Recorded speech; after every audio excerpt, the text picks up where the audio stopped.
Corporation దీనికి సంబంధించిన డబ్బులంతా మేమే ఇచ్చినాం, కన్స్ట్రక్షన్ కానీ దేనికి కానీ. ఇట్లాంటి ఇండ్లు ఈ తెలంగాణలో కట్టడానికి 9,000 కోట్ల రూపాయలు ఖర్చు పెట్టినాం. ఒకటి కాదు రెండు కాదు, 9,000 కోట్లు.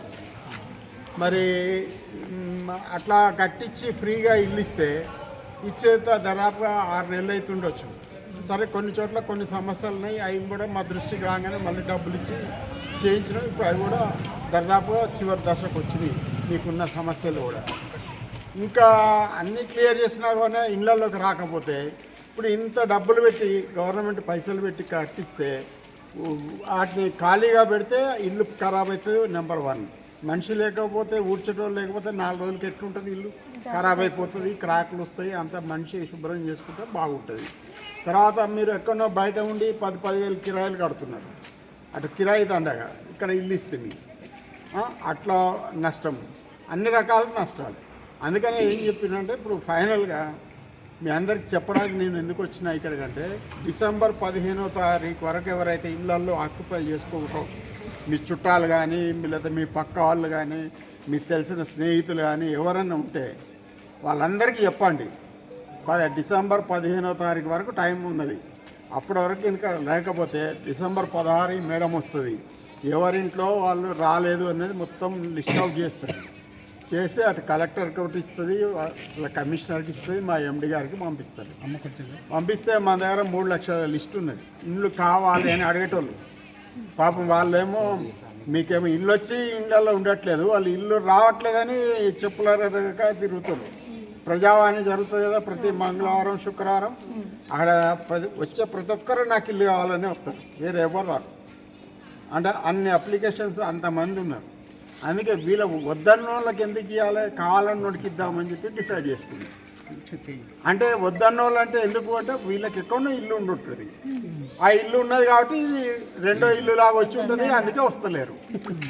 అదే 10,000 కిరాయి కట్టేటోడు ఇంకో అమ్మ పైసలు కట్టడం ఎందుకు, నాకు ఇల్లు వచ్చిందని ఉరికొచ్చేటోడు కదా ఇక్కడికి. అది గవర్నమెంట్ అబ్జర్వ్ చేసింది. అందుకనే డిసెంబర్ 15 వరకు టైం ఇచ్చి మీరు ఎవరైనా కనుక అప్పటి వరకు జాయిన్ కాకపోతే ఇళ్ళలోకి రాకపోతే ఉండకపోతే మాత్రం ఖచ్చితంగా ఇల్లు మళ్ళీ నోటీసు లేదు, ఫిర్యాదు లేదు, ఎవరు చెప్పినా వినేది లేదు.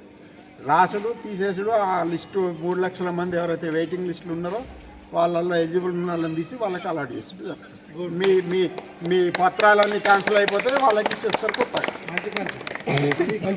అది చెప్పడానికి ప్రత్యేకంగా ఇంత లేదని వచ్చే కారణం కూడా అదే.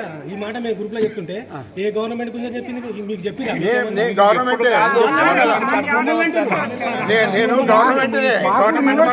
చెప్పేది ఇంకొకటి మా దగ్గర బాగా పట్టా ఉంది, మా ఇల్లు ఎక్కడ పోతుంది అన్నట్టు కూడా బెదిరిస్తున్నారు చాలా సొంతం కాదు, అదే సొంతంగా మా పట్టా గవర్నమెంట్ ఏమన్నది వచ్చి చెప్పకపోతే నీకు అవసరం లేదు కదా. ఇప్పుడు అట్లా జాని వాళ్ళు ఎవరైతే ఇళ్లలో ఉండడం వాళ్ళ అర్థమైంది, వాళ్ళకి ఇల్లు ఆల్రెడీ ఎక్కడో ఉన్నది అని అర్థమైంది. మీకేస్తాం, ఇల్లు రాలేదు, రద్దు చేసే అధికారం నాకు ఉంటుంది, గవర్నమెంట్ రద్దు చేసే అధికారం ఉంటుంది.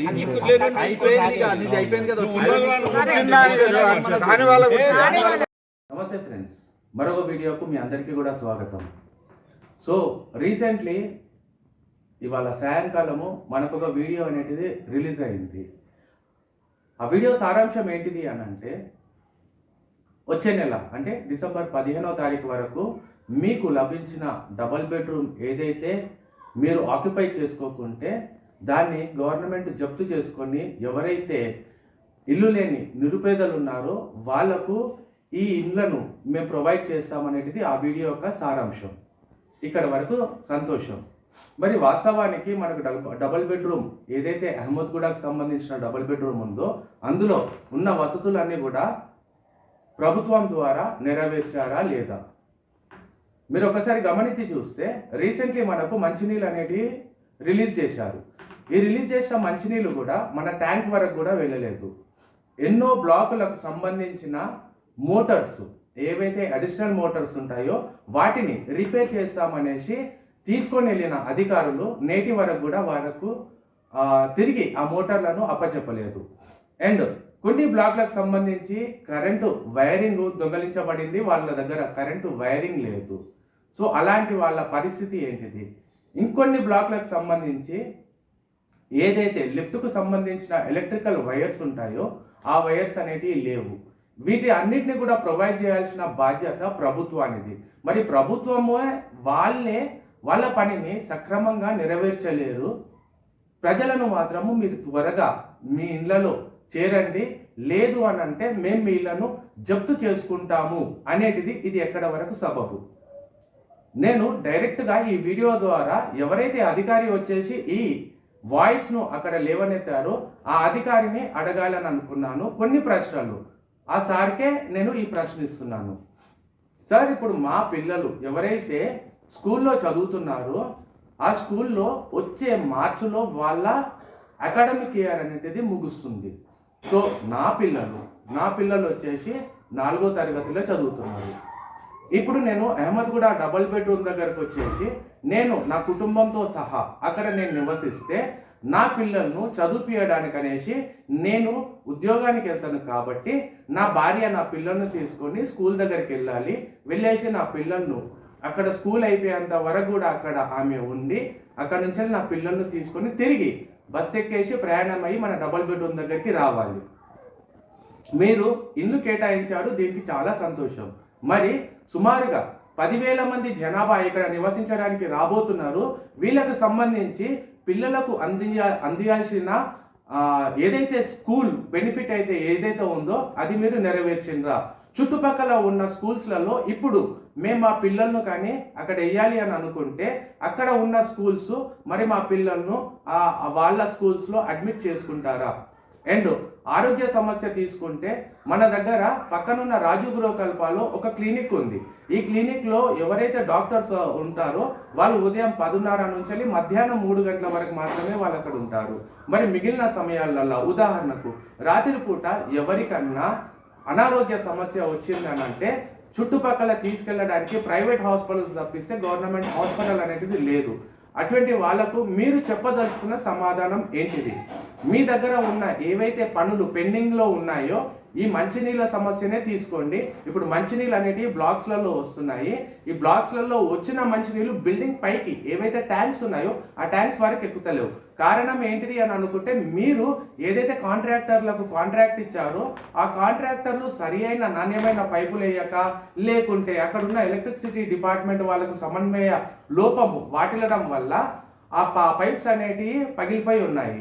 వాటిని కవర్ చేసిన తర్వాతనే కదా ఈ మంచినీళ్ళు అనేటిది బిల్డింగ్ పైన ఉన్న ట్యాంకులకు వరకు ఎక్కేటిది. ఇది ట్యాంకులకు వరకు ఎక్కిన తర్వాత అక్కడ నుంచి వెళ్ళి ఇంట్లో ఉన్న ఫ్లాట్లకు ఈ వాటర్ అనేది సప్లై అయ్యింది. సప్లై అయిన తర్వాత ఇక్కడ మేము ఆ వాటర్ను ఉపయోగించుకున్నాక అక్కడ ఏదైనా డ్రైనేజ్ ప్రాబ్లం తలెత్తితే దీన్ని బాధ్యులు ఎవరు? ఎందుకనంటే సుమారుగా ఈ బిల్డింగ్ కట్టి 10 సంవత్సరాలు అవుతున్నది.